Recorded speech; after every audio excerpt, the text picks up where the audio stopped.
Good morning, everyone. Dustin Jones here, one of two faculty members with the Older Adult Division of the Institute of Clinical Excellence. So I teach Modern Management of the Older Adult with Christina Previtt. I currently find myself, good old Dallas-Fort Worth Airport, headed to Durango, Colorado for a pretty epic bike ride that I'm pretty excited about. Last night we actually finished up our second cohort of Modern Management of the Older Adult. So that's the online course, the 8-week course that Christina and I teach, and week 8 is always a lot of fun for us because we're able to kind of take a lot of the content that we've been teaching over the previous 7 weeks and kind of tie it together. And we talk a lot about how we can advocate, how we can move forward with a lot of this information. So it's not just a course where you take in information, but it results in a specific outcome and behavior change. And I love that part of the course. I'll talk more about that towards the end.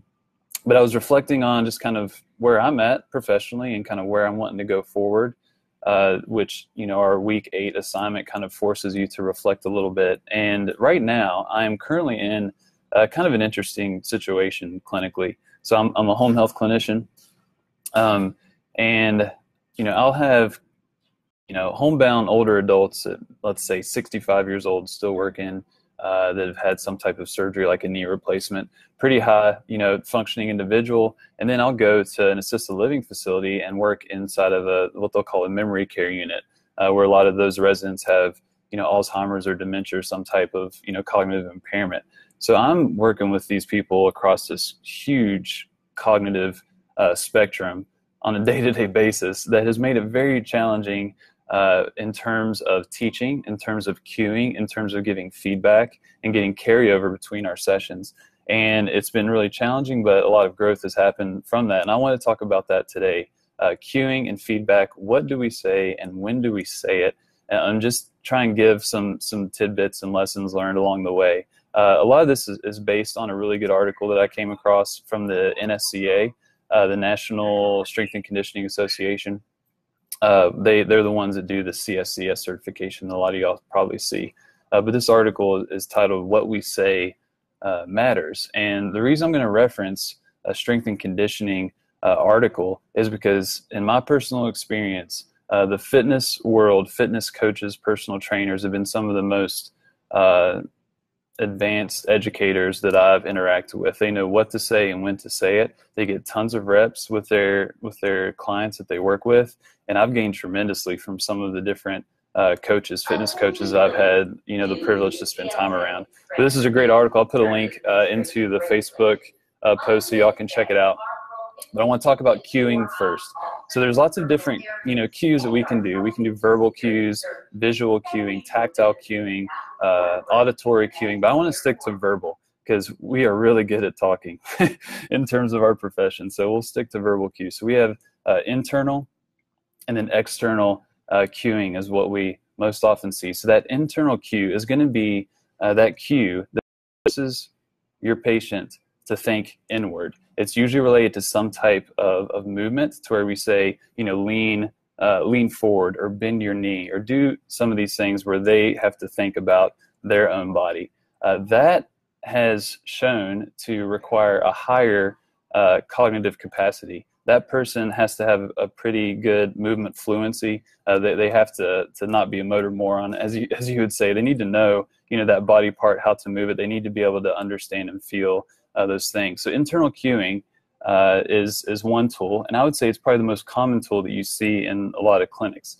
The other type of verbal cue is that external cue. So that external cue has been shown to have a less requirement for a cognitive demand, but it draws our patients or clients' attention outward. They're focused on an objective or a particular thing that they are trying to accomplish. And that is a very important distinction between the internal and external cueing, because some of them, you know, internal and external, they may be appropriate in certain situations, but they may not be appropriate based on, you know, the patient and what you're trying to do. So just to give you some practical examples of what this looks like, tons of examples. Some common ones that I'll see or use is with the deadlift. So you often hear, you know, people with the deadlift that may have a tough time with that hip hinge pattern. You'll hear people say, well, just shift your weight back, or just shift your weight to your heels. For someone like Mitch Babcock, who's watching right now, he'll get that. He'll know exactly what to do. Okay, I need to put more weight on my heels. I'm going to, you know, hinge a little bit more of my hips and shift my weight posteriorly. But with some of my patients, they're going to say, what in the world are you talking about? So in that case, I could use an externally focused cue where I could say, hey, get them back towards the wall and say, try and touch your butt towards the wall as we're going down to pick this weight up off the ground. That's an internal versus external cue. A squat, for example, or a sit to stand. A lot of times, especially in Jerry PT, you'll hear people say, lean forward when you go to do a sit to stand. We're trying to shift that weight forward so you can come up.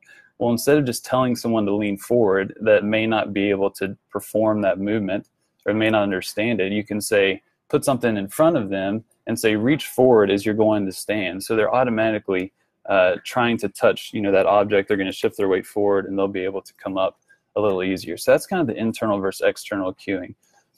Now, there's an interesting quote based on some research in this article that I wanted to read when you're thinking about which to use with which types of patients.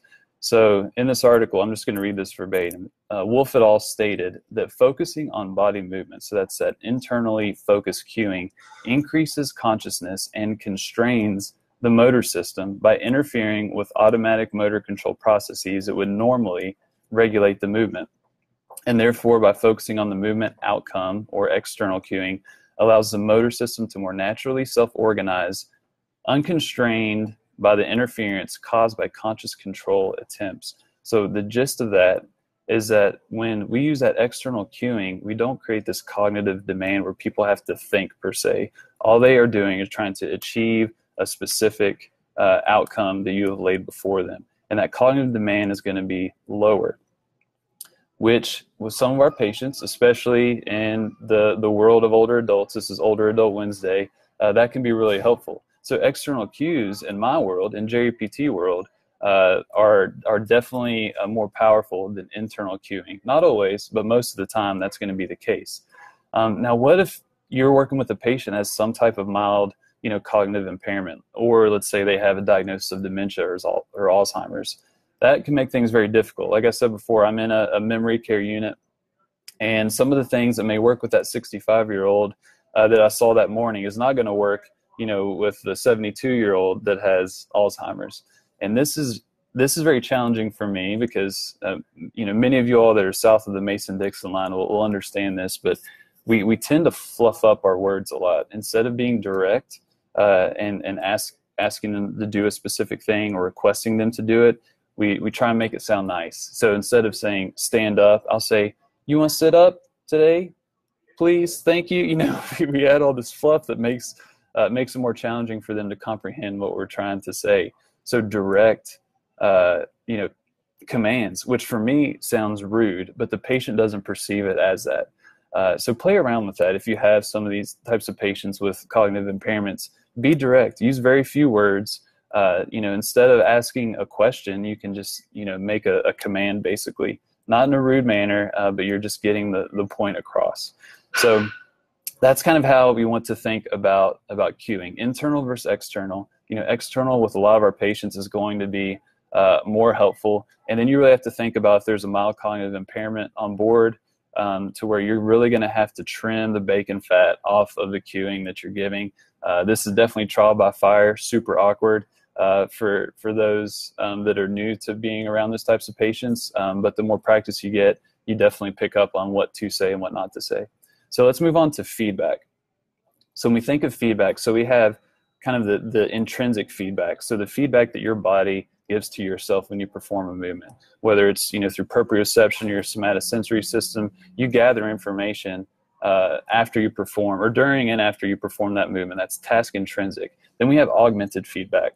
And under the augmented umbrella, we have the knowledge of results and knowledge of performance. But I really want to focus on when you give that feedback. So we have concurrent feedback, which is you're giving the feedback during that movement or exercise. And then you have terminal feedback when you're giving it afterwards.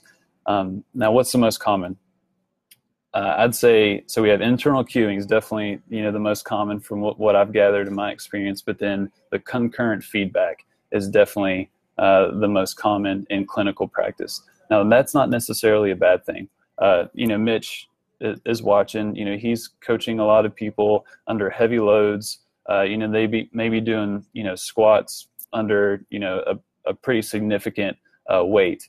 If he sees something that he doesn't like that could potentially result in pain or injury down the road, he's going to give them feedback so they can make that adjustment right then and there, especially if they have the cognitive capacity to do that. That's a good thing. That's not a bad thing. But in the older adult sphere, that could potentially be harmful. With a lot of the movements and activities that we do, it requires a lot of cognitive demand that our patients need to think. We may think a simple sit to stand is easy and simple and we don't have to think about it, but that's not necessarily the case for a lot of our older adult patients. It takes a lot to maybe overcome that fear, to shift their weight forward, to stand up unsupported when they're used to having their walker or cane, for example. It's a very different experience for them than it may be for you. And you need to understand that. You need to understand that you giving, chirping in their ear, giving concurrent feedback while they're performing a movement that they already have a high cognitive demand can be a big challenge for our patients. So you may want to consider waiting, which I know is really hard. We're always wanting to be talking. We're always wanting to chime in whenever we see a mistake, but we may want to wait to give feedback after they perform that movement. Terminal feedback can be very helpful, but requires a lot of patience. So this brings me to the next point, is frequency. How often should we give cues? How often should we give feedback? And I love this quote. I use it a ton from Tim Fearon. Tim, if you listen to this, I need to thank you, because this quote has definitely shaped a lot of how I'm viewing my practice. But as much as necessary, as little as possible. We instinctively want to give all the answers. We want to give all the cues. We want to give all the feedback. We're notorious for just vomiting information onto our patients. But that may be doing more harm than good. In this NSCA article that I linked to, it referenced a study that looked at the frequency of the cueing and the feedback compared to the desired outcome. And they said, how many times, did that person talk, the coach talk to that patient or client, and then correlated that with the outcome. And what they found is right around 50% of the attempts that the client performed, if the coach gave a cue or feedback on 50% of the attempts, they were good to go. 50% or less. When they went 50% or more, then they started to see some problems in carryover, because the coach was doing a lot of the mental workload for the patient or the client. So we have to be very selective. Talking more, cueing, giving feedback every single repetition with a lot of our patients may be doing more harm. It may be creating a bit of dependency to where they're not having to think for themselves and learn and create this sense of self-efficacy. So 50%, I want you to shoot for that. Whenever you're giving cues for specific exercises or feedback, think half the time is when you're talking, the other half is when you're watching, letting the patient figure it out. And this brings me to my last point. I've talked about this before, but the concept of being a guide and not a hero. So this is a Facebook Live that I can't remember when I did it. I'll post the link so y'all can watch it if you didn't get it. But one of the principles of us being a guide and not a hero is that guides, we don't do the work for the hero. The hero is the patient. We are the guide, kind of paving the path for them to achieve their goals, overcome their own obstacles. We don't do the work for them. But what do we often see? I'll give a classic Jerry PT sit to stand example. Let's say, I'm working, with Miss Jones trying to stand up from a chair. I say, all right, let's stand up. And then, she doesn't scoot far enough forward on the chair. She doesn't have good upper extremity placement to really leverage that push off. Very limited, forward translation to get some momentum to come up to standing. And she's just struggling. It's very easy for me to be like, Miss Jones, put your hands here, scoot forward here, put your feet here, let's lean forward and then come up. That's the easy thing to do, but that may not be the best thing for Mrs. Jones in that moment. The best thing may be for me to just watch her struggle, watch her, try and figure out how to fix this. If she does fix that problem, great. If she doesn't, instead of me just telling her what to do, what if I asked her a question? What'd you think about that? What could we change so you could stand up? What about your hand placement? Is there any other place that you could put that? What if we start to usher them into this this opportunity for them to problem solve and learn themselves. So that's a classic example. But we see that all the time. We jump in so quickly, and we may be robbing our patients, because I want you all to see the imperfections or the mistakes or the poor form not as something that we have to fix per se. That's what heroes do. Heroes fix problems. We are guides. We don't fix the problems that heroes do. We have to view mistakes as opportunities for the hero to learn. We are the guides. We're curating this experience or this opportunity for the hero to overcome their obstacles and to fix their problems. There are times that we will have to intervene. That can be common, but that should not be the first thing that we do. We should be guides in our heroes' stories and let them overcome their own problems. So to wrap things up, number one, the cognitive and movement capacity of your patient is going to dictate the type of cueing and the feedback that you give. So think about your patient. Think about the movement that you're performing.